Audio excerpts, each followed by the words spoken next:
investigadores, aunque algunos ya estabais presentes en los minutos previos al comienzo de esta segunda mesa redonda que organizamos desde el Instituto del Patrimonio Cultural de España con motivo de las Jornadas Europeas de Arqueología y con motivo, repito, permitidme que insista, de nuestra celebración de 20 años de arqueología en el exterior en el formato del programa de ayudas que estableció el Ministerio de Cultura. Y en este caso, en esta segunda mesa redonda, además, los intervinientes forman parte prácticamente desde el principio de la historia de este programa de ayudas, dirigen proyectos muy señeros, desde luego son proyectos pesos pesados de la arqueología española en el exterior y de la egiptología, junto con el de Heracleópolis Magna de Carmen Pérez Díez, que no nos puede acompañar en esta ocasión, pero que sin duda en el futuro contaremos con ella. Y hoy sí que contamos con los investigadores José Manuel Galán del CSIC y Esther Pons del Museo Arqueológico Nacional, que son responsables, José Manuel Galán del proyecto Yehuti, uno de los proyectos más conocidos, más relevantes de estas 2 décadas de egiptología española y de estas 2 últimas décadas, y Esther Pons, que codirige las investigaciones en Oxirrinco, otro nombre emblemático que en cuanto lo mencionas, pues a todos los arqueólogos nos vienen multitud de datos a la cabeza. Nos trasladamos cientos de miles de años respecto a la primera mesa redonda que hemos tenido a las 11 con los orígenes de la humanidad, pero nos trasladamos a un mundo mágico para todos los amantes de la historia y, por supuesto, de la arqueología, como es el Antiguo Egipto. José Manuel Galán, prácticamente desde que obtuvo la plaza de científico titular en el Consejo Superior de Investigaciones Científicas, ha estado desarrollando esta investigación del proyecto Yehuti en Luxor, en la antigua Tebas. Ahora es profesor de investigación, continúa con lo que fue en su momento un proyecto pionero donde también empezaron a utilizar las nuevas tecnologías. Yo creo, ya me corregirás, José Manuel, pero que es uno de los primeros proyectos que contó con página web. Ahora, en los últimos años, habéis incorporado el láser scan, estáis haciendo el SIG con Galicia, seguís incorporando nuevas tecnologías, hacéis análisis de todo tipo para entender el contexto social de las tumbas, no solo de la tumba que da nombre al proyecto, de la tumba de Yehuti, sino de todo ese sistema de necrópolis que tiene una diacronía tan larga por otro lado. Y en el caso de Oxirrinco, pues estamos también en otro yacimiento con múltiples facetas, con una historia también muy larga. Esther Pons, además, es compañera del cuerpo facultativo, es conservadora del Departamento de Antigüedades Egipcias en el Museo Arqueológico Nacional. También tiene una faceta muy interesante de estudio de las terracotas greco-egipcias en distintas colecciones, que si tenemos oportunidad, pues sí que nos gustaría que nos hablaras un poquillo de ello. Igual también te preguntamos si hay tiempo por qué pasó al final, en qué situación está la gran exposición de Tutankamón, pero bueno, ya habrá tiempo para hablar de estas cosas. Si queréis, comenzamos la mesa redonda con una pregunta que siempre queremos hacer a nuestros invitados, pues en los orígenes, cómo comienzan vuestros proyectos, de qué manera surgen. Si queréis, empezamos por ti, José Manuel. Bueno, es un poco contar mi vida, sin echar un rollete. Bueno, yo cuando hice mi doctorado en Estados Unidos, en Baltimore, y luego un postdoctorado en Alemania, cuando volví a España me incorporé a un proyecto nada que ver con la egiptología, que era lo que yo había estudiado, sino con la lengua ugarítica, que es la lengua de un yacimiento en la actual Siria, que desarrolló un alfabeto y un sistema de escritura peculiar. Estuve como contratado de ese proyecto 5 años y cuando por fin saqué las oposiciones y saqué mi plaza de científico titular, pensé que el destino me había ofrecido una oportunidad única para desarrollar un proyecto de egiptología y ayudar a desarrollar la egiptología como disciplina científica en España, que comparado con otros países europeos y de otros lugares, pues estábamos todavía bastante en pañales. Y bueno, lo que pasa también es que en realidad yo lo que estudié aquí en España, en la Complutense, en Madrid, fue historia antigua, pero luego mi tesis doctoral se centró en 2 palabras y por eso cuando volví a España me incorporé al Instituto de Filología del CSIC, no al de Arqueología. Lo que pasa es que la filología es una disciplina más individual y yo pensé que mi interés por la lengua egipcia no iba a servir para ayudar a impulsar la egiptología. Entonces decidí darle un pequeño giro a mi carrera y me fui a Egipto a buscar un proyecto de arqueología. Un proyecto de arqueología que de alguna forma tuviera algo que ver con mi pasado reciente. Y entonces cuando tropecé con la tumba de Yehuti, que había sido descubierta por Richard Lepsius a mediados del siglo XIX, lo que pasa es que no se había excavado ni investigado nunca. La tumba de Yehuti está enteramente escrita con inscripciones relacionadas con el Imperio egipcio, que era el tema de mi tesis doctoral, la terminología relacionada con el Imperio egipcio. Entonces pensé que la tumba de Yehuti aunaba por un lado mi pasado y mi formación de filólogo, pero por otro lado la posibilidad de iniciar un proyecto arqueológico con la posibilidad de formar un equipo y ayudar a la egiptología. Entonces, bueno, me embarqué en la tumba de Yehuti como principal protagonista. Empecé a buscar dinero, que es siempre el primer problema que hay que solventar, y luego a formar un equipo de arqueólogos que suplieran mis carencias, ¿no? Esto en tu hace caso, 20 años. En tu caso, José Manuel, tú te doctoraste en la, si recuerdo bien, en la Johns Hopkins, y los doctorados de egiptología en Estados Unidos, el peso de la filología es muy fuerte, ¿no? Además son varios años los que trabajáis en ese conocimiento de la lengua antigua. La egiptología tiene varios hándicaps, bueno, supongo que como todas las disciplinas. Y uno de los principales hándicaps de la egiptología es que está muy basada, orientada a la filología. O sea, egiptólogo es aquel que sabe leer jeroglíficos, y si no sabes leer jeroglíficos no eres egiptólogo, de tal forma que un especialista número 1 del mundo en cerámica, pues le cuesta muchísimo encontrar un puesto de egiptólogo. Y si has excavado yacimientos predinásticos o prehistoria en Egipto, pues tus colegas les cuesta mucho aceptarte como uno más.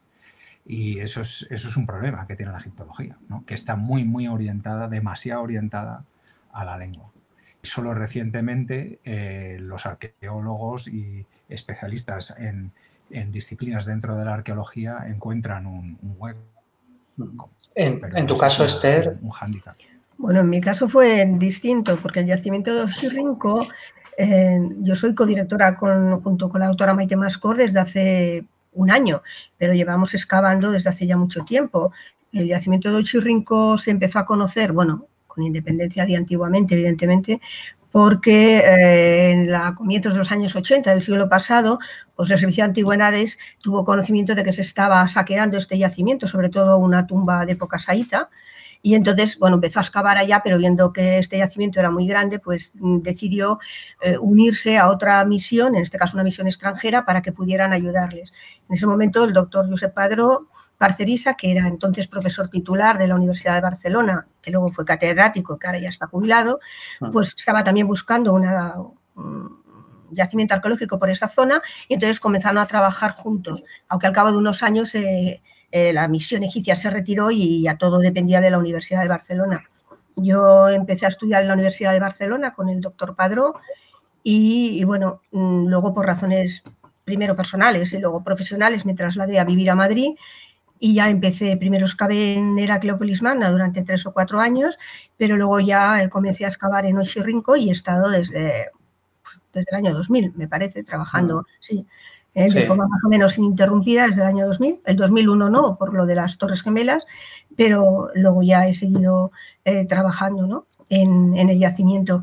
Y realmente, bueno, pues es un yacimiento, ya digo, muy grande, yo diría que hasta demasiado grande, pero que ha dado muchos resultados muy importantes, y no solamente para la historia de Oxirrinco, sino también para la historia de Egipto en un periodo además muy largo, porque abarca un periodo cronológico muy amplio, desde la época saíta, que es el 664 antes, hasta la época cristiano-bizantina, que interrumpidamente todas estas culturas vivieron y construyeron en Uxirrinco, evidentemente.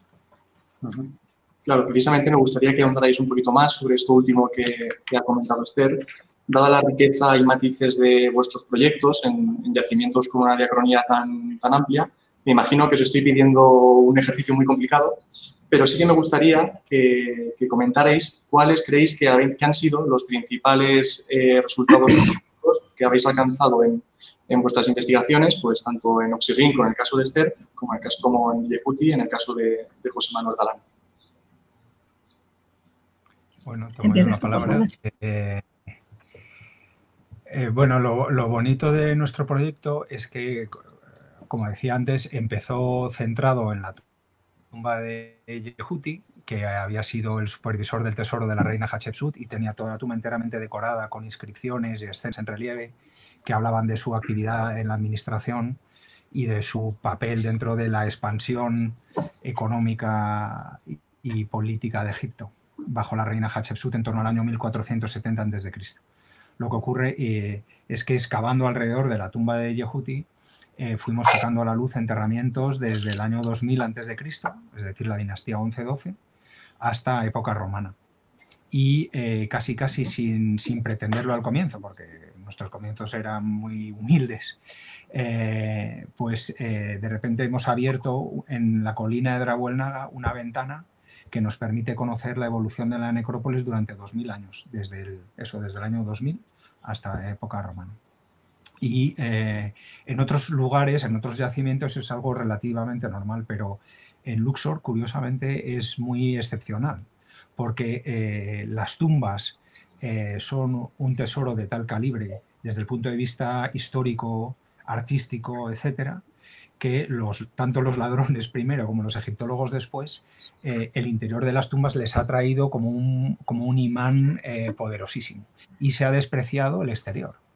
Y nosotros, excavando alrededor de la tumba de Yehuti y de otras tumbas, precisamente hemos descubierto que en el exterior hay igual o más información significativa que dentro.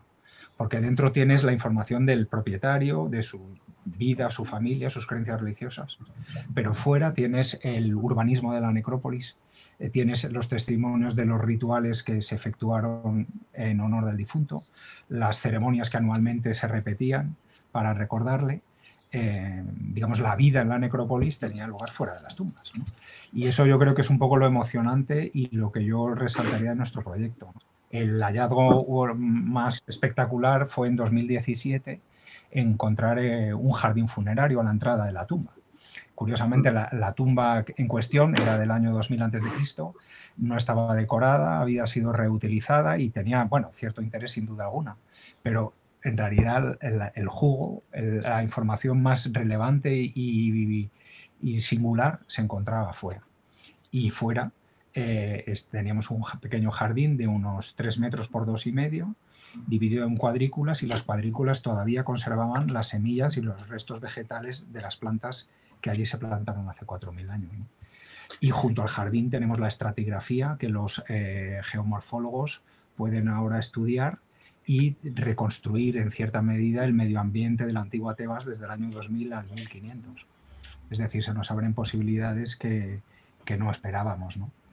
Yo te reconozco, José Manuel, que las imágenes de ese jardín con cuadrículas me llamó muchísimo la atención cuando nos enviaste la memoria de las investigaciones que ahora están ya publicadas en informes y trabajos. ¿Esas cuadrículas obedecían a distintos tipos de cultivo o no? ¿Es simplemente un sistema reticular de huerto?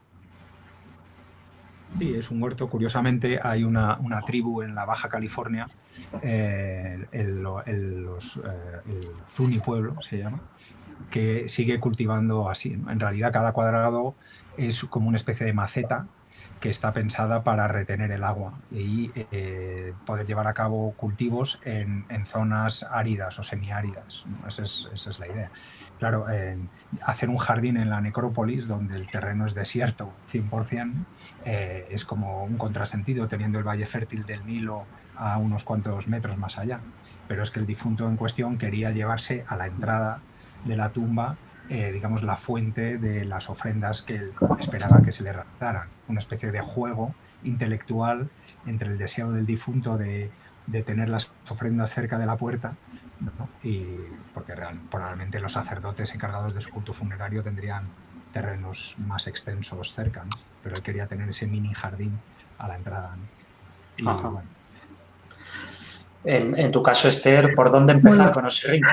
Bueno, en mi caso es que, bueno, hay dos zonas muy grandes. Por un lado, la necrópolis alta, que es verdad que tiene un marco cronológico desde época saíta hasta la época cristiana, pero yo resaltaría de esta zona, por un lado, las tumbas saítas, que todas están construidas con grandes bloques de piedra, que pueden tener una habitación o más. Por ejemplo, la tumba número 1, que es la que estaban robando en los años 80, tiene 7, pero la tumba número 14, que esta sí que la hemos encontrado nosotras, esta es la habitación 7 de la tumba número 14, pues tiene 11 habitaciones. Es verdad que como estructura estaba bastante deteriorada, pero en su interior encontramos, bueno, como veis, diversos sarcófagos de piedra muy bien tallados y que, bueno, muestran el mejor arte saíta del momento. De hecho, el que tienen a la izquierda estaba totalmente cubierto de inscripciones diciendo, bueno, pues quién era, su filiación, qué cargos tenía, etcétera, pero en el interior, en el huequito que ven en la pared, había una cámara que estaba completa y dentro encontramos 8 vasos canópicos, que 4 eran de este señor y 4 de su madre, que estaba enterrada allá. Encontramos numerosos suseptis, figuras de bronce, etcétera. Todo el ajuar funerario, que es muy importante, que por cierto la publicación de esta tumba ya está en imprenta, o sea que esperamos que salga ya en breve porque está en imprenta. Y, bueno, aparte de las tumbas saítas, las tumbas de época tolemaico-romanas, que también están construidas de piedra, con bloques de piedra pero algo más pequeños, pero que nos muestran el sincretismo entre ambas culturas, porque los romanos, los tolemaico-romanos, los grecorromanos también momificaban a sus muertos. No tan bien como los egipcios, por lo menos en el caso de Oxirrinco, pero también los momificaban. Cambia el tipo de ajuar funerario, porque ya son cerámicas, son lucernas, ungüentarios de vidrio, etcétera, pero muchos de ellos llevan máscaras policromadas o todo el cuerpo es un cartonaje completo de máscara de policromado. Y este año, por ejemplo, hemos encontrado, es la primera vez que nos sale, un cartonaje completo que además tiene una inscripción en griego. Bueno, una no, está casi cubierta de una inscripción en griego sobre quién es esta persona, etcétera, ¿no? Y también en la necrópolis alta pues hemos encontrado en la parte cristiano-bizantina pues un gran monumento basilical, pues que tiene como una basílica, 95 metros de longitud y 30 de ancho, y que posiblemente es ahí donde estuvo en su origen el Serapeum de Oxirrinco. Pero aparte de esto, también en la necrópolis alta encontramos hace como 7 u 8 años una ofrenda de peces, que la mitad estaba momificados y que ya ha salido la publicación, que en principio parecía que había como 7.000, 8.000 peces, pues no, hay 50.000, ya se sabe con seguridad. Como nosotros tampoco éramos expertos en peces, bueno, yo en mi caso diferencio muy pocos, hay que decirlo, pues empezamos contactamos con varias universidades y al final todas nos dijeron que habláramos con Wim van Nier, que era el máximo estudioso de peces y sobre todo de peces Oxirrinco. Y bueno, cuando nos llamó nos preguntó cuántos más o menos había. Nosotros en ese momento teníamos como unos 2.500 y él pensaba que teníamos como 60. Le dijimos, no, van a ser 2.500. Bueno, al final han sido 50.000, es una ofrenda, bueno, que la mitad de ellos además están momificados, envueltos en telas, etcétera.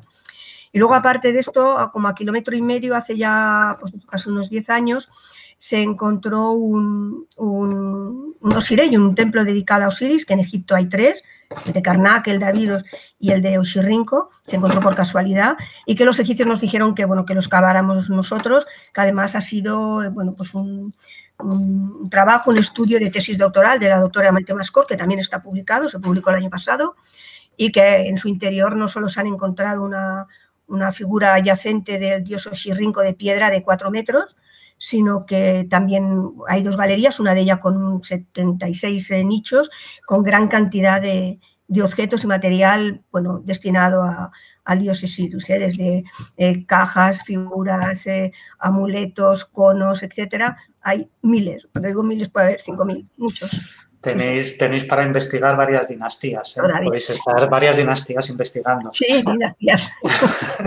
Dinastías no de ellos, sino de nosotros. Esto en cuanto a la parte científica de resultados. En cuanto a la parte humana, vuestras experiencias en Egipto, ¿con qué os quedaríais de esto? Estas ya 2 décadas trabajando allí, esa parte más social, más personal. ¿Qué os lleváis de vuestras vivencias en Egipto? José Manuel. Bueno, todos los que trabajamos en Egipto, creo que una de las cosas que más valoramos precisamente es la relación que se establece con los trabajadores egipcios, ¿no? Y creo que todos estamos de acuerdo en que la gente de Egipto es muy cariñosa, muy afable, muy acogedora, y eso hace que el trabajo de arqueología siempre es agradable, ¿no? Y tus compañeros de tu propio país también son agradables, pero el trabajar en Egipto es verdad que te metes en un ambiente muy particular, muy acogedor, muy cariñoso. La fotografía, por ejemplo, esta que he escogido es la foto final de una aventura que tuvimos, ¿no? Que estábamos excavando en Luxor cuando ocurrió en 2011 la revolución contra Mubarak. Fueron momentos muy difíciles, muy tensos, aunque luego realmente en Luxor la situación fue relativamente tranquila, pero en esos momentos no se sabía cómo iba a evolucionar la crisis, ¿no? Y lo pasamos bastante mal, tuvimos que terminar la campaña a mitad. Y lo que fue muy, muy bonito, muy intenso desde el punto de vista afectivo es que todos los trabajadores se volcaron con nosotros, ¿no? Y ninguno de nosotros tuvo ningún miedo realmente porque nos sentíamos protegidos y arropados. Y eso fue una experiencia muy bonita. Cuando al año siguiente, en 2012, conseguimos volver, esta es la foto del año siguiente, que hicimos una pirámide con los trabajadores y la bandera de Egipto. Que es verdad.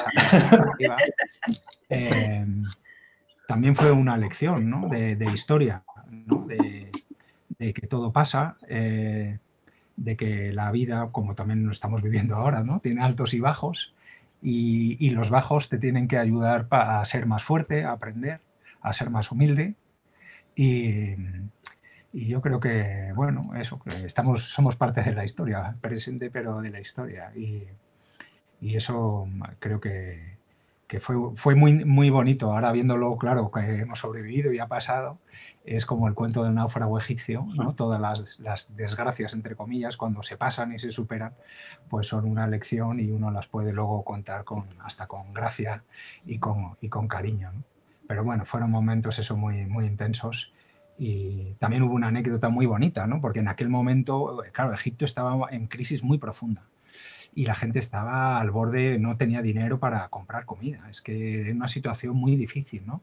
Por un lado, la corrupción en el gobierno, con Mubarak y su familia; por otro lado, la gente que no tenía recursos, ¿no? Cuando estalló la revolución, pues me acuerdo que teníamos una inspectora con nosotros, ¿no? Y curiosamente ella fue la más valiente, ¿no? Y es la que dice, es que estamos tan mal que merece la pena correr el riesgo, ¿no?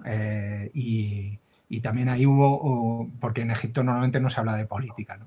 Hubo un conflicto, ¿no? El capataz, que era más conservador y más consciente del riesgo económico y social que se corría en ese momento, y la inspectora, que estaba dispuesta a correr el riesgo por un Egipto mejor, ¿no?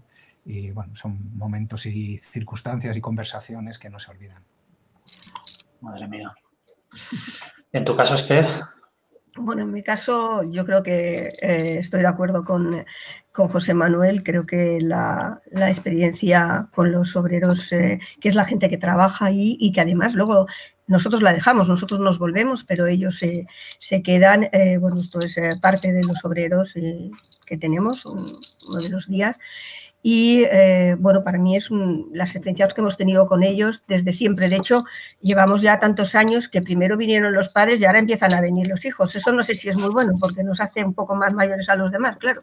Pero bueno, y hay que decir que, bueno, también hemos visto algunas cosas malas, algunos RAIs o algo que ya no han venido porque entre el intervalo pues, bueno, pues se murieron, pero esa relación que hemos tenido con ellos nos han hecho, bueno, pues que podamos ir a su casa, que hemos comido con ellos, hemos jugado, ahora ya no menos, porque no les gusta mucho que vayamos al pueblo, pero hemos jugado al dominó, al ajedrez, hemos ido a bodas, etcétera. Hemos tenido una buena relación. Yo a nivel personal, no aquí en Oxirrinco, pero sí en Heracleópolis, creo que tuve una experiencia que a mí no se me olvida. Estuve en el parto de una mujer de la que se le alquilaba la casa, de María, y de su primera hija, y allí estuve. Y de hecho su segunda hija la llamó como yo, según ella, en honor a que le ayudé. Bueno, yo estaba ya ayudando como 2 personas más, ¿no? Pero bueno, para mí fue una experiencia pues muy gratificante porque además yo era muy joven y casi no conocía nada de todo esto y bueno, veía cómo nacían aquí en nuestro país y en qué condiciones nacen allá, porque esto era en la casa y unas condiciones bastante precarias. Y bueno, te das cuenta que muchas de las cosas que tienes cuando vives allá, bueno, yo soy de las que me subo al avión y me olvido prácticamente de todo. Soy ya como una niña con zapatos nuevos cuando llego a Egipto porque disfruto haciendo mi trabajo, pero con la relación con la que tenemos, sobre todo con los obreros. Yo no viví lo del 11, lo de la revolución, porque habíamos vuelto hacía muy poco, en diciembre, pero sé que también mucha gente de las que estaba lo pasó muy mal, de los obreros, y de hecho al año siguiente cuando volvimos algunos habían tenido que emigrar a Libia o a otros países, a los Emiratos, porque la situación económica era bastante mala. Sí, Madre sí. mía. Vale. Bueno, sin duda ambos tenéis una amplia experiencia en nuestra disciplina y sí me gustaría aprovechar para saber cuál es vuestra valoración sobre la situación de la arqueología en la actualidad. Quiero decir, cómo ha evolucionado desde las últimas décadas, nuevas metodologías, qué nuevos métodos se han implantado, las nuevas posibilidades que ofrecen, de qué manera han cambiado los planteamientos. Si te parece, José Manuel. Bueno, para empezar, sí, en plan duro, la arqueología en Egipto tiene un gran hándicap y es que por distintas razones toda la cuestión de análisis y nuevas tecnologías se complica un poco. Primero, importar equipos de tecnología sofisticados es complicado en la aduana de los aeropuertos. Ahora, por ejemplo, en la fotografía que estáis viendo aparecen Jesús Herrerín con Miguel Sánchez. Miguel es español, pero es médico en Mount Sinai en Nueva York y él colabora con nuestro proyecto y él, gracias a él y sus contactos con hospitales del Cairo, fue capaz de importar una máquina de rayos X a Egipto. Y ahí se ha quedado, la utilizamos nosotros, la utiliza una misión arqueológica americana que excava cerca de nosotros. Y eso nos abre un montón de posibilidades, ¿no? Pero ha sido gracias a Miguel y a su testatura, a su cabezonería en empeñarse en conseguir importar la máquina. Gracias a él podemos escanear los restos humanos que encontramos, como esta es una momia que encontramos la campaña pasada de una chica de unos 15-16 años, que encontramos su ataúd sobre el suelo, dejado probablemente por ladrones que habían saqueado su tumba. Habían dejado el ataúd en un lugar para luego volver sobre él, por razones que desconocemos, ahí quedó abandonado y encontramos el ataúd intacto. Bueno, gracias a tener la máquina en el yacimiento pudimos, y tener el permiso del servicio de antigüedades, pudimos escanear la momia. O nosotros también, igual que Esther mencionaba a las ofrendas de peces oxirrinco, nosotros tenemos también miles y miles de momias de aves, sobre todo de ibis y halcones, pero también serpientes y musarañas, que están envueltas en paquetitos de lino del siglo II a.C. y también gracias a la máquina de Miguel y de Jesús, pues las podemos escanear en el yacimiento y conseguir una información que de otra forma sería muy difícil. Pero los egipcios, por ejemplo, son muy reticentes a toda la cuestión de análisis. Por ejemplo, nosotros cuando encontramos el jardín, claro, es fundamental poder hacer los análisis de los restos vegetales, identificar las plantas, pero también en la estratigrafía, comentaba antes, los geomorfólogos pueden detectar las huellas, por ejemplo, de lluvias o de tormentas de arena, pero no solo eso, sino que en esa misma estratigrafía el especialista en polen, Sebas, puede recuperar el polen y de esa forma completar la información botánica del jardín. El jardín es las plantas que manipulan los hombres con un fin religioso. En la estratigrafía del polen nos informa sobre las plantas que se cultivaban o crecen de forma espontánea en el valle fértil al lado. Para analizar esos restos tuvimos la suerte de tener muy buena relación con el Instituto Francés de Arqueología Oriental en el Cairo. Entonces llevamos allí las muestras y ahí las hemos analizado. Pero en Egipto no permite que ninguna muestra salga del país. Es decir, todo lo tienes que analizar ahí. Y eso añade complicación, ¿no? Y te obliga a seleccionar bien lo que quieres analizar. Y claro, hoy en día la arqueología está casi 100% basada en la arqueometría, ¿no? Pero entonces tenemos nosotros, Esther contará historias parecidas, que buscar las fórmulas para poder analizar bien la tierra, los restos vegetales, también tenemos maderas, identificar las maderas, ¿no? Y eso es ahí un problema. Entonces, claro, nosotros luchamos, luego, por ejemplo, pasa también con la planimetría. Nosotros ahora nos apoyamos muchísimo en la fotogrametría, pero claro, lo ideal sería poder volar un dron en el yacimiento, ¿no? Pero no lo podemos hacer, no nos permite volar drones. Entonces tenemos que apañárnosla pues con pértigas y fotos manipuladas con el móvil o eso, con la fotogrametría, la verdad es que nos ha salvado. Luego también tuvimos la suerte de llegar a un acuerdo con Leica Geosystems y Leica nos dejó 2 campañas, un escáner láser, escaneamos todo el yacimiento. Nos ha prometido que en la próxima campaña lo podremos llevar de nuevo para escanear las nuevas zonas que hemos excavado. Y bueno, con el escáner láser y con la fotogrametría pues vamos saliendo del apuro, ¿no? Pero es verdad que para los egiptólogos pues ya es un reto el pensar cómo ir saltando los obstáculos. Muy bien. ¿Y en tu caso, Esther? Pues en mi caso es, bueno, yo prácticamente idéntico, porque nosotros también hace 2 años quisimos traer un dron, que además era pequeño, cabía en la palma de una mano y ya nos dijeron que de momento no. La foto que veis aquí es una foto aérea porque nosotros llevamos años ya haciendo fotografías con una cometa. Al principio era más sencillo, pero bueno, ahora ya desde hace bastantes años las hace José Javier Martínez y se trae una cometa grande y una cometa más pequeña y él ha adaptado él mismo porque también un artilugio para que la cámara no se caiga. Y podemos hacer fotografías aéreas, que tenemos muchísimas, evidentemente, pero nos gustaría también tener un dron, algo que no podemos. También estamos haciendo, que las hace él también, pues gracias a la fotogrametría, pues para poder hacer imágenes en 3D de las tumbas, de los objetos o del propio yacimiento en general, ¿no?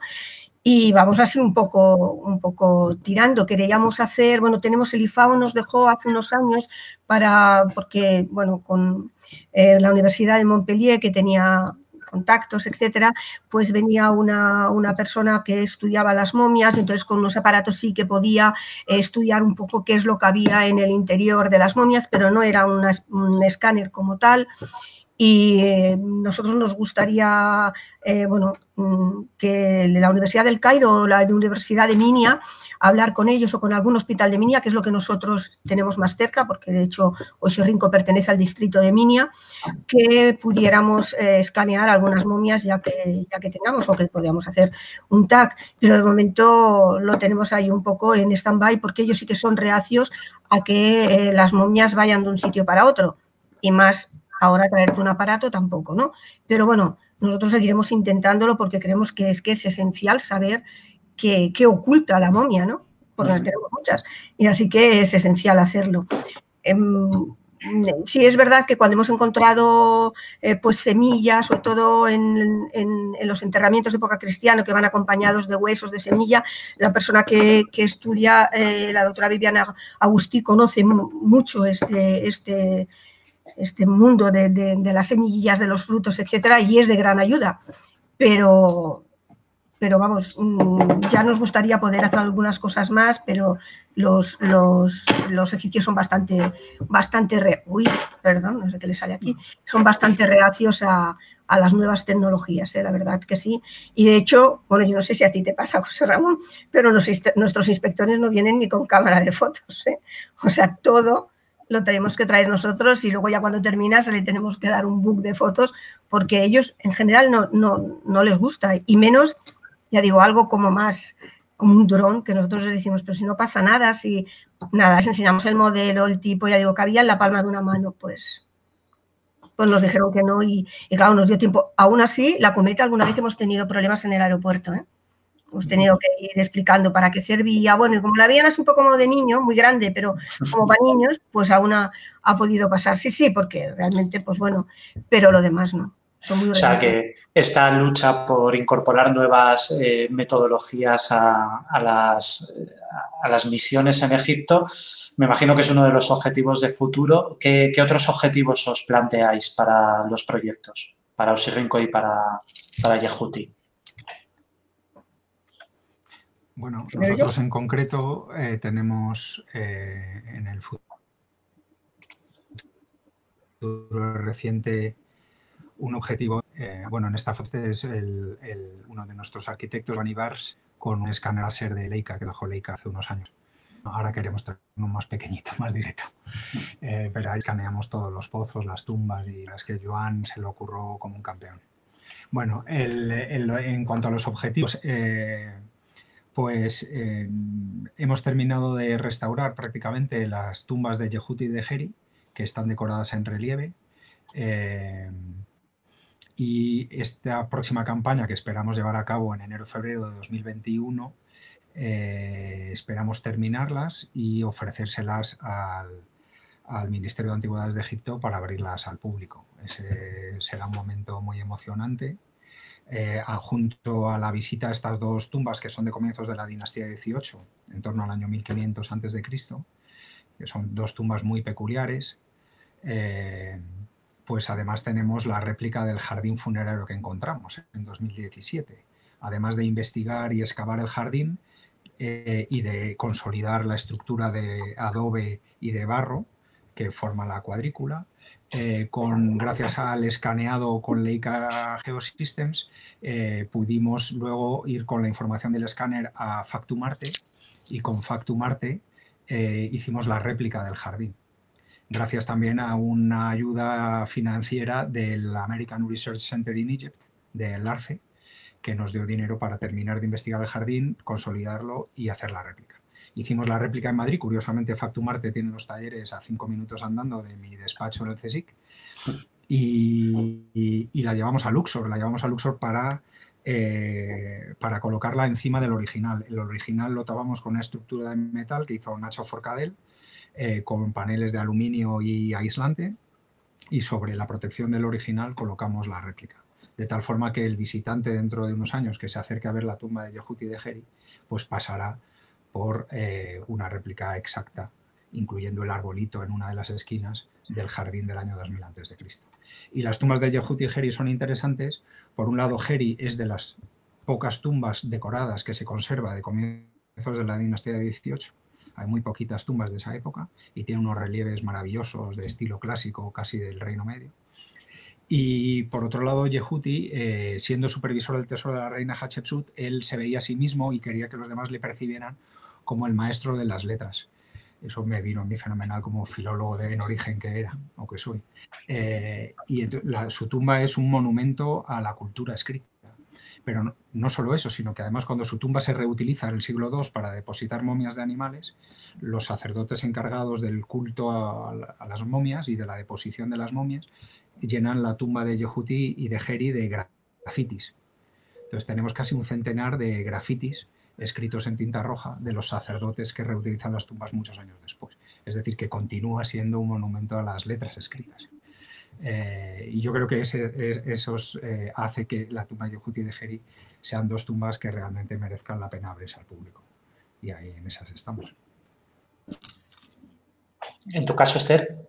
Bueno, en mi caso es algo parecido. Este año recibimos además la visita del director del Servicio de Antigüedades de Quito, de Minia y de Gerasa, que lo que quería era que lo que quieren sobre todo es que sea un yacimiento abierto al público. En principio no tienen previsto que sea para turistas en plan autocares, pero sí fuera una especie de museo abierto, sobre todo con las tumbas número 1 y tumba 14 del periodo saíta y la número 3, que es de época tolemaica romana, porque en el interior de esta última, sobre todo, hay una decoración pictórica de divinidades, etcétera, que pues ellos consideran que es muy importante y quieren que esté abierta al público, ¿no? Ya nos han dicho más o menos cómo lo quieren, etcétera, pero para eso también tenemos que acondicionar la entrada, la carretera, etcétera, porque nosotros estamos hacia el interior del desierto, ¿no? Pero bueno, eso es un objetivo quizás a largo plazo, no nos han dado mucho largo plazo, ¿eh? Luego también la Biblioteca de Alejandría nos propuso ya este año, pero por el COVID todo ha quedado parado, que hiciéramos una exposición fotográfica de los hallazgos del yacimiento de Xirrinco, así que lo tenemos pendiente, no sé, quizás en otoño o ya lo dejaríamos para el año que viene. Como durante esta campaña, que la hemos tenido en febrero o marzo, terminamos cuando teníamos que terminar, el 15, o sea que lo terminamos bien, poco antes de que cerrara el aeropuerto, pero sin embargo la última semana ya nos empezaron a decir que no abriéramos nada nuevo porque no sabían si nos tendríamos que ir al día siguiente. Así que tenemos intención, o eso hemos hecho, hemos pedido permiso para volver en noviembre, a ver si lo podemos tener y terminar algunas cosas que no pudimos terminar, como una restauración y consolidación de algunas pinturas. Y desde luego lo que queremos es continuar abriendo sobre todo la zona, un sector nuevo que abrimos el año pasado y que nos ha proporcionado pues unas tumbas ya de época, finales de época saíta, ya en época persa, que difieren un poco en cuanto a construcción arquitectónica de las tumbas saítas, porque ya solamente tienen una habitación, etcétera, pero también ya no son sarcófagos, sino se entierran directamente. Entonces, nuestra idea es continuar para que podamos ver ese cambio, cuándo se produce ese cambio, por qué se produce en el momento de época saíta a la época persa. Así que tenemos ahí 3 frentes que esperemos que se puedan hacer. Acabas de comentar, Esther. Sí, perdona, Isaac. No, que tienen trabajo, que además, como son 2 proyectos con una concepción global de lo que debe ser la investigación, desde la documentación, la investigación historiográfica en los archivos, en todo el conocimiento que hubiera ya desde el siglo XIX hasta la restauración, consolidación, restauración y, por supuesto, en la medida de lo posible, musealización, pues claro, que eso va generando distintas líneas secundarias o alternativas a la principal o a la puramente científica. Pero nada, no quería interrumpirte, Juanjo, perdona. Nada. No, decía que acaba de nombrar Esther el COVID, la influencia del COVID-19. La verdad es que lo hemos visto últimamente, en los últimos meses, en las noticias, incluso algunos lo hemos sufrido en primera persona. Sí que es cierto que el COVID-19 en estos últimos meses nos ha afectado en todos los ámbitos de la vida, por supuesto también en el laboral. Y en este sentido me gustaría saber qué opinión tenéis acerca del impacto que puede tener la pandemia del COVID-19 que estamos sufriendo en la arqueología y, en particular, también me gustaría que lo comentarais en los proyectos de arqueología en el exterior, puesto que nadie mejor que vosotros lo conoce. Adelante, José Manuel. Bueno, es un poco... nadie tiene una bola de cristal, pero yo creo que hay que, en la medida de lo posible, hay que luchar por recuperar la normalidad, ¿no? Y sí, por supuesto, cuidando los detalles de salud y seguridad, pero eso cualquier excavación arqueológica lo lleva haciendo desde hace mucho tiempo. La seguridad en un yacimiento, en el trabajo del yacimiento, es fundamental. Normalmente estamos expuestos a problemas físicos, pero ahora a otro tipo de problema. Pero yo creo que teniendo cuidado y siendo muy consciente del peligro y cuidando los detalles, yo acabo esta semana de mandar los papeles al Cairo para la próxima campaña, que esperemos realizar en enero. Y vamos a ver, pero hay que ser optimistas y hay que luchar porque sigamos adelante, superamos la crisis de Mubarak y vamos a superar el COVID seguro, más tarde o más temprano. Pero sí que es importante, por ejemplo, justo también esta mañana me ha llegado un email de riesgos laborales del CSIC para hacer un curso de prevención de riesgos laborales en el que, por supuesto, entrará el COVID y eso, hay que estar preparado, es que hay que estar informado, tomar las medidas necesarias, pero desde luego no, lo último es claudicar, ¿no? Hay que seguir adelante y ese es el escenario, ¿no? Yo sigo con los mismos problemas, ¿no? De los papeles y también de la financiación. La financiación también con esto del COVID parece que va a ser más complicado, tanto el dinero público como el dinero privado, pues parece que si ya escaseaba antes, ahora va a escasear más todavía, pero nadie lo sabe, no tiene por qué ser así. No tenemos que ponernos siempre en lo peor, ¿no? Hay que no amilanarse, sino al revés, casi crecerse ante las dificultades y seguir hacia adelante. Y en tu caso, Esther, ¿qué impacto crees Bueno, pues en mi caso, lo mismo, yo creo que hay que luchar y no quedarnos en stand-by y decir, bueno, ¿cómo ha pasado esto? No, yo creo que hay que seguir adelante. De hecho, nosotros, estando confinados, hemos ya pedido el permiso también, que además lo hemos ampliado de noviembre hasta abril del año que viene, todo entero, todos estos meses, para ver cuándo podríamos ir, pero ya empezando desde noviembre. Y yo creo que es importante porque, bueno, es verdad que nos podemos encontrar con algunos problemas y que es verdad lo que decía José Manuel, que, bueno, pues a lo mejor el problema de la financiación, bueno, esperemos que salga adelante y que siga habiendo financiación, que no se pare y que no digan, bueno, como ha pasado esto, vamos a pararla o a bajarla, ¿no? Bueno, pues esperemos que no sea así, porque es muy importante que los yacimientos no se queden abandonados tampoco durante mucho tiempo. De hecho, bueno, supongo que también lo habrás recibido tú, José Manuel. Hemos recibido del Servicio de Antigüedades una normativa para excavar durante, bueno, a partir de unos meses, de cuántos obreros podemos tener, en qué condiciones tenemos que trabajar, etcétera, ¿no? Yo creo que bueno, que teniendo presente cómo tenemos que trabajar los aspectos que tenemos que tener en cuenta, que no podemos excavar quizás como antes estábamos excavando, evidentemente con todas las medidas de seguridad, yo creo que se puede hacer igual, ¿no?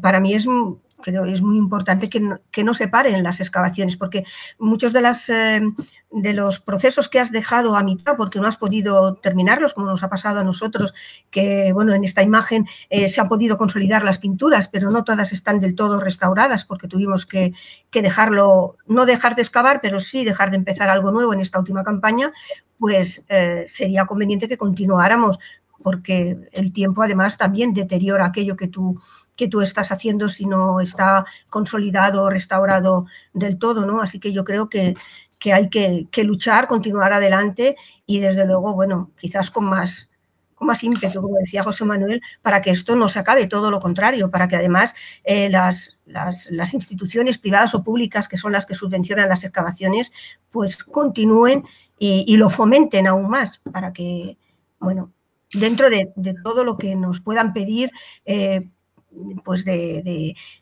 que tengamos que llevar máscaras, etcétera. Cuantos obreros, ya digo, nos han pasado una lista el Servicio de Antigüedades de cómo tenemos que llevar a cabo la excavación en el momento en que nos vayan a dar el permiso. Así que, bueno, con cumplirla, y esperemos que así sea, pues podamos seguir adelante, excavando aquí o en cualquier otro sitio. Desde luego, el objetivo nuestro es continuar y poder sacar adelante las ayudas 2020. Y en ese sentido nos estamos esforzando porque así sea y vayan pasando los trámites previos a la convocatoria. Vamos a cruzar los dedos.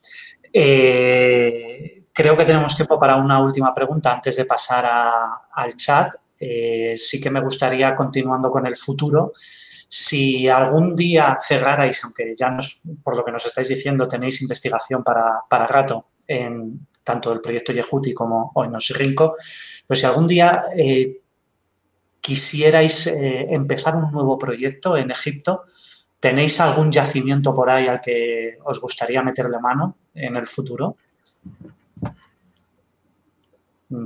José Manuel. En mi caso, aparte de que tenemos, aunque el terreno es relativamente pequeño, más pequeño que Oxirrinco, tiene como unos 9.000 metros cuadrados, nuestra pequeña ventanita hacia la historia antigua. O sea, no hemos excavado ni la mitad del yacimiento, tenemos muchos años por delante, espero, pero la verdad es que por suerte, porque también al arqueólogo le tiene que acompañar la suerte, yo estoy en el sitio donde quiero estar. El yacimiento ha demostrado a lo largo de estos 19 años ser enormemente fructífero. No solo tenemos tumbas y ataúdes de distintas épocas, ¿no? Sino que es que además tenemos un montón de información novedosa que aportar. Hablaba antes del jardín, pero también de la información medioambiental de la antigua Tebas, de las momias de animales, pero hemos encontrado ramos de flores, pizarrines de escuela, sandalias de cuero. Ahora, en la última campaña hemos encontrado varios objetos de cuero del año 1600 a.C., un brazal de arquero dentro de una bolsa de cuero, junto con un taparrabos también de cuero. Quiero decir que la zona, excavando en el exterior, es tan rico en información sobre la vida cotidiana, no solo religiosa y funeraria, sino sobre la vida cotidiana, la sociedad y la cultura, que yo no imagino otro sitio mejor donde ir, la verdad. Estamos en el ojo del huracán y yo creo que lo que nos espera es igual lo más interesante de lo que hemos desenterrado hasta ahora. Así que ¿por qué cambiarnos de sitio? Ese era buena ya para el resto. ¿Y tú, Esther? Pues a mí me pasa lo mismo. Yo estoy encantada de la vida de estar donde estoy. Creo que, bueno, es un yacimiento muy grande, nos queda muchísimo. Ya digo que no creo que... Esta es la tumba número 1 de época saíta y no creo que terminemos. Creo que vendrán generaciones futuras para poder terminar Oxirrinco. Yo estoy contenta con lo que estamos haciendo, muy contenta además, y creo que nos esperan unos resultados... teniendo en cuenta lo que hemos encontrado hasta ahora, pues muy fructíferos, que nos van a enseñar, bueno, cómo fue la vida de los oxirrinquitas desde la época saíta hasta la época cristiano-bizantina. Es verdad que lo tenemos separado por sectores. Yo no excavo la época cristiano-bizantina, por supuesto, pero yo no lo cambiaría hoy por hoy por ningún otro yacimiento. Creo que hace ya tiempo que he encontrado aquello donde quiero estar. Sois fieles a vuestras excavaciones. Sí, yo de momento sí. Yo creo que todos los que estamos excavando en Egipto estamos contentos con lo que tenemos, con lo que hallamos, y además está dentro de nuestros estudios y de nuestras investigaciones. Por lo tanto, no sé, yo creo que todos estamos contentos y felices, ¿no?, de estar excavando allá. Yo no lo cambiaría hoy por ninguno. Hoy por hoy no. Desde luego, y lo dudo que pueda decir lo mismo dentro de un tiempo, porque estoy segura de que los resultados van a ser muy fructíferos por lo que estamos viendo en cada una de las campañas. Así que no. También es que yo creo que lleva mucho tiempo entender lo que tienes entre manos, entender un yacimiento, ¿no? Y que a medida que pasa el tiempo no es que te aburras de un sitio, sino al revés, que es ahora cuando empiezas a entenderlo y cuando, digamos, todo empieza a encajar y a cobrar sentido, ¿no? Y casi cada campaña se disfruta más que la anterior, porque las piezas de ese puzzle que al principio no sabías muy bien qué dibujo iba a salir, pues ahora empieza a salir el dibujo, ¿no? Y eso te hace aferrarte al terreno.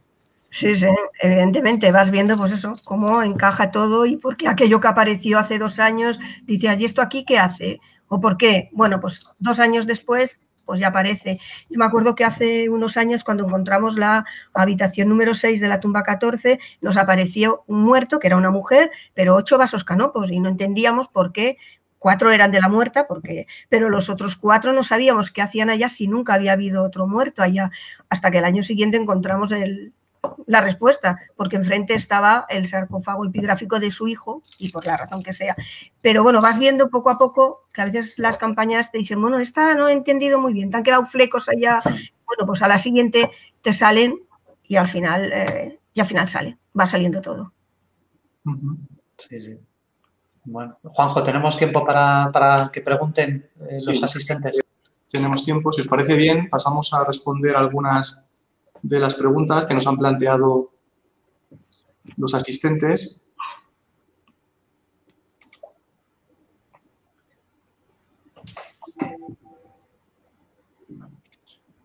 Pregunta Guillermo. Bueno, esta pregunta es para nosotros. Si se van a poder, me imagino, publicar los seminarios.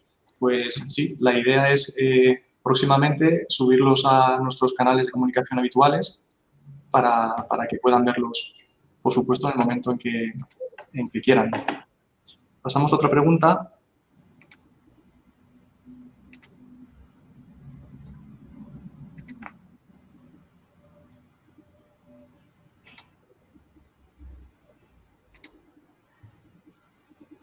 Belén Rodríguez nos pregunta, buenos días, felicidades por vuestros trabajos y por la charla.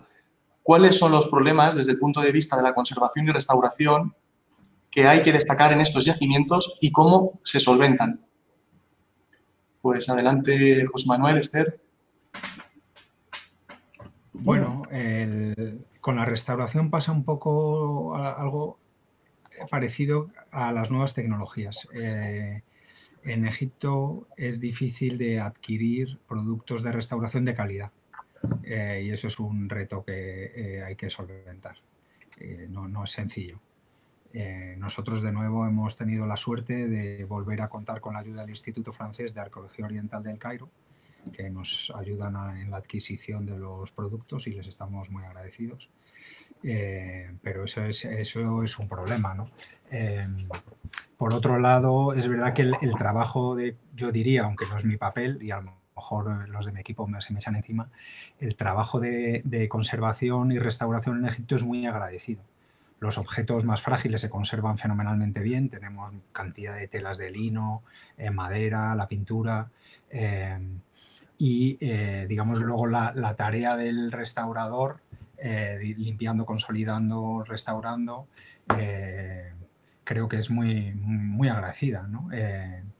Nosotros tenemos casi todo tipo de restauración. Tenemos restauración de relieves de las paredes de las tumbas, pero también tenemos restauración de las capillas y pozos construidos en adobe, y luego tenemos los objetos que desenterramos, ¿no? Que son de todo tipo, desde sandalias de cuero, ataúdes de madera, etcétera, ¿no?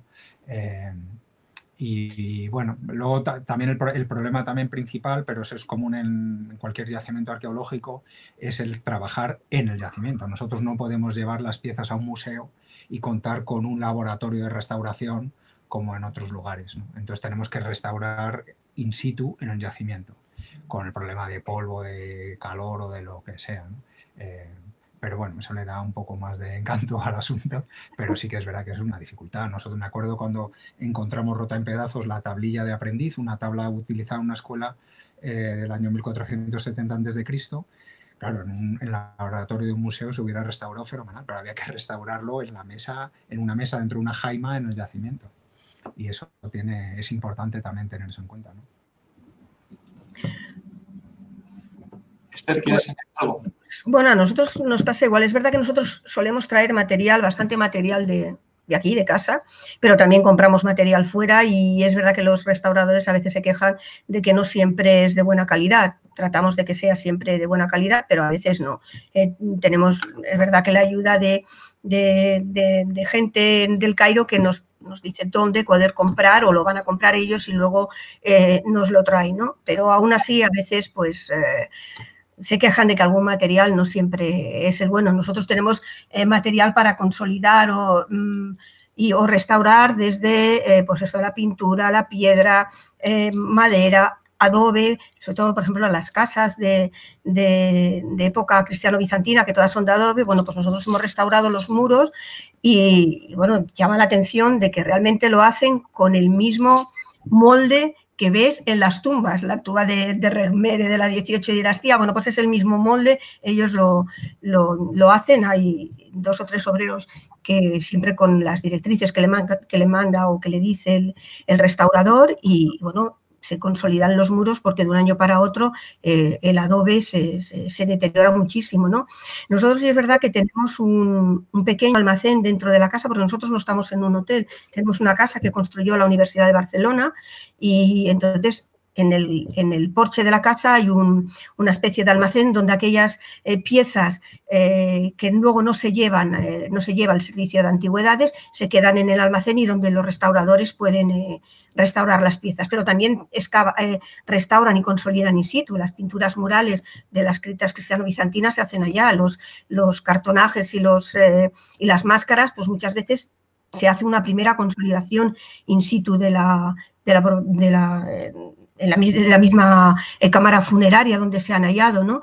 Pero, bueno, tenemos la suerte de que tenemos ese almacén, que evidentemente no tiene nada que ver con un laboratorio de restauración que pueda haber en un museo, bueno, como en el caso, por ejemplo, del Museo Arqueológico Nacional, vamos, no tiene nada que ver. Pero, bueno, también nosotros siempre decimos que la imaginación al poder, que es muy importante, y que, bueno, sin hacer ni tonterías, por supuesto, pues con imaginación se pueden intentar, bueno, suplir aquellas lagunas que nos es imposible a nosotros tener. Siempre traemos un torno, traemos una serie de aparatos que eso luego lo llevamos otra vez para casa y con eso también podemos trabajar o también pueden trabajar los restauradores. Pero bueno, dentro de lo que hay, pues se hace lo mejor posible para que cualquier objeto o estructura quede consolidada lo mejor posible y que sea duradera, evidentemente. Tenemos una pregunta de Isabel Olvés, que me imagino que será nuestra compañera del Museo del Greco, una apasionada de Egipto. Desde aquí le enviamos un saludo a Isabel. Pregunta, ¿tienen planteado volver a excavar en breve? Bueno, como decía antes, nuestra próxima campaña está planeada para enero y febrero de 2021 y esperemos que el COVID nos deje y la financiación también. Y esa es nuestra próxima campaña, que será nuestro 20 aniversario además. Cumplimos 20 años del proyecto de Juti. Espero que en enero o febrero de 2021. Felicidades avanzadas. Pues nosotros hemos pedido permiso para empezar a excavar en noviembre. Bueno, concretamente el 25 de octubre, pero bueno, es hasta el 1 de abril. A partir de entonces nos gustaría excavar en noviembre o primeros de diciembre una primera campaña más corta y luego volver en febrero o marzo, como hacemos siempre, para poder continuar la excavación. Evidentemente, bueno, estamos pendientes de lo que sucederá con el COVID-19, de lo que sucederá con los permisos y lo que sucederá con las subvenciones. El problema a veces de Egipto, yo no sé si a ti te pasa, José Manuel, pero nosotros, quizás porque estamos en el Egipto medio, que es así un poco más, entrecomillado, peligroso, nos da el permiso el servicio de antigüedades con relativa facilidad, pero luego el servicio de la policía no llega nunca. Ya nos toca casi irnos y no podemos comprar ni billetes ni organizar determinados aspectos porque sin el permiso de la policía no podemos excavar. O sea, aparte del servicio de antigüedades que te deja excavar, luego está el permiso de la policía de la zona, que es la que da el visto bueno para que luego se pueda excavar allá, porque a veces dice, bueno, pues no, ya nos pasó en una campaña en la que ya teníamos todo, nos íbamos el martes de Semana Santa y con todo, teníamos reservado todos los billetes y todo, nos llamaron y nos dijeron que daban marcha atrás a todo porque había habido un problema, no importa ahora cuál, pero había habido un problema en el país. Entonces, pues bueno, sin el permiso no podemos. Así que esperemos que podamos hacerlo, que esas 3 estrellas confluyan y tengamos el dinero, el permiso y que el COVID acabe de una vez. Belén nos pregunta, esta pregunta va dirigida a José Manuel, ¿qué plantas principalmente componían los jardines? Si se sabe qué plantas. Bueno, el estudio del jardín lo está llevando a cabo Leonor Peña y Guillem Pérez Jordá, que son del CSIC, del Instituto de Historia. Y hasta ahora, al menos lo que yo sé, se ha identificado cilantro. Las semillas de cilantro además se conservan fenomenalmente bien. Y se ha identificado también una cucurbitácea que está como a caballo, en medio, a mitad entre un melón, lo que podría ser un melón y un pepino, ¿no? Es una especie de melón soso, que era muy común en la dieta de los antiguos egipcios y que aparece frecuentemente representada en las mesas de ofrendas. Pero además de lo que podría ser, digamos, vegetales relacionados con las ofrendas al difunto, también en algunos de los cuadrados encontramos flores. En concreto, tenemos restos de una flor de una asterácea, que es de la misma familia que las margaritas, para que nos hagamos una idea. Y eso es muy bonito porque parece que el jardín combina esos vegetales para la alimentación con plantas de carácter simbólico que sabemos por la iconografía que también se ofrecían al difunto. O sea, tenía una finalidad práctica y a la vez simbólica. Y la idea era llevar, digamos, a este pequeño jardín como un microcosmos del deseo que tiene el difunto de vivir eternamente en el más allá, ¿no? Con la comida y con las plantas que le devolverán la vida, de alguna forma, ¿no? Bueno, y si os parece bien, terminamos con una última pregunta que nos hace Débora. ¿Os quedaríais con algún hallazgo en concreto? ¿Por cómo apareció, por lo que implica, etcétera? José Manuel o Esther. Bueno, yo en mi caso concreto he mencionado ya varias veces al jardín. El jardín creo que es una aportación científica importante que puede hacer el proyecto, pero desde el punto de vista sentimental y emocionante, cuando por fin accedimos a la cámara sepulcral de Yehuti y descubrimos que las paredes y el techo estaban enteramente decoradas con capítulos del libro de la salida al día, ¿no? Y que realmente es un documento excepcional porque es de los primeros ejemplares de esa composición funeraria que luego se hace famosa en papiro y llega hasta época romana. Pero tenemos nosotros de los primeros ejemplares y además escrito en 3 dimensiones en las paredes y en el techo.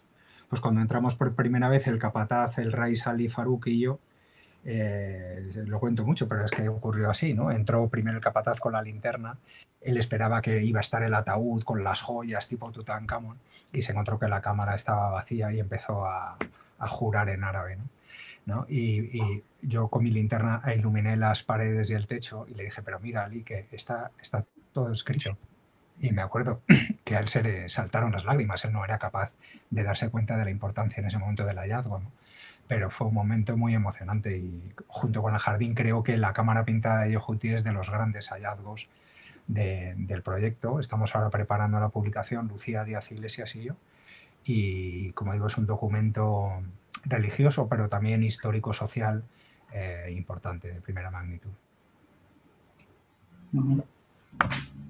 Bueno, yo en mi caso diría 2. Por un lado, creo que el Osireyón es, diría que único en Egipto, este templo subterráneo dedicado a Osiris. Ya he dicho antes que había 2, el de Karnak y el de Abidos, pero este sí es único y además por la gran cantidad de material arqueológico que se ha encontrado en su interior. Y a nivel personal, bueno, diría la tumba número 14, que bueno, fue de lo primero que además empecé a excavar y más o menos dirigí en ese momento. Y que, bueno, me acuerdo que cuando encontramos la cámara 6, bueno, solamente se veía un poquito, como 10 centímetros, no veía, era a la última hora de la tarde y era, bueno, porque cayó así, era el día anterior a mi cumpleaños y, bueno, al día siguiente cuando la abrimos, pues fue la primera que me dejaron entrar como regalo de cumpleaños, así que pude ver lo que había en su interior, pues todo el ajuar funerario de esta señora que se llamaba Tadijor, los vasos canopos, los suseptis, bueno, muchísimo pan de oro, los amuletos, todos los cartonajes, etcétera. Estaba un poco derruido alguna cosa, bueno, porque eran fragmentos en este caso, pero todo el material como objetos estaba completo y además de una excelente calidad. Así que como a nivel un poco personal, pues me quedo con eso. Un regalo precioso, Esther. Sí, un regalo. Bueno, pues vamos a terminar ya esta mesa redonda. Muchísimas gracias, José Manuel. Muchísimas gracias, Esther. Ha sido un placer. Ojalá podamos repetirlo más a menudo, hablando, pues, no sé, de las campañas del año que viene. Ojalá que continúen las subvenciones. Y Juanjo, ¿quieres añadir algo más? ¿Nos emplazas a mañana? Simplemente yo les recuerdo que mañana sábado tenemos una nueva cita a las 11 y a la 1 con la tercera y cuarta sesión de este ciclo de mesas redondas, dedicada en primer lugar a la arqueología americana prehispánica, con las excavaciones que está realizando Cristina Vidal en La Blanca, en Guatemala, y luego veremos 2 importantes proyectos en Próximo Oriente con la ciudad de Tiro y Tel Jalula, de mano de Miquel Molís y María Eugenia Auet. Y nada más por mi parte, Isaac. Pues un placer y muchas gracias a todos los que habéis asistido, que esperamos que os haya parecido interesante esta charla con Esther Pons y con José Manuel Galán. Para nosotros ha sido un privilegio y nada, pues esperamos volvernos a ver dentro de poco. Muchas gracias.